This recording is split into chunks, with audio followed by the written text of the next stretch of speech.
guys, yung gusto ko ulit ipakita. Ito, ang bala ng baril ko kasi, ayan o, nabili ko to sa may Lazada, i-type mo lang, gel blaster, tapos, ibababad mo sa tubig, lalaki siya, papakita ko sa inyo. Ito, ganito ang itsura niya guys, o. Ayan o. O, diba? Ayan guys. Kaya, mamayang 1 o'clock sa amin, tatry namin to. Kasi itong nabili na, pwede nyo din to ibili sa may Lazada kasi marami to. Kasi akala ko ang lalabas, ganito kalaki kasi ganun daw kalaki yung, kaso lang ganito kaliit kasi marami din pala to kaya hindi na ganun kalaki guys. So, ayan guys, kita mo na lang kayo mamaya. Bye guys!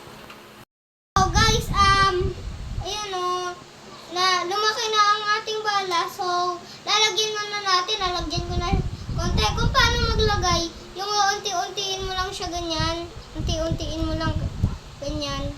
Tapos, ganyan mo. Tilang, tapos, ganyan mo. Ayan, na. Tapos, guys, yung napuno ka na ang natin. Tapos, kung paano natin ilalagay ito. Ganyan o. Tapos,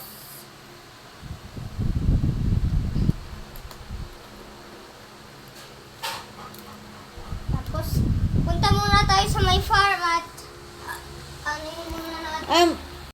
Guys, papakita daw ni Jude kung paano daw niya ipapabaril daw ang kanyang bala. Sige daw nga. Pakita nga. Uy, ganun pala yun.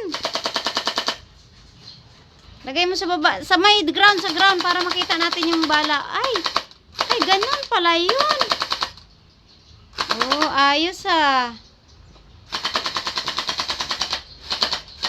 Ang galing naman yan ah. Yan pala yung bala niyan. Shake muna natin tapos. So guys, kung paano paggaling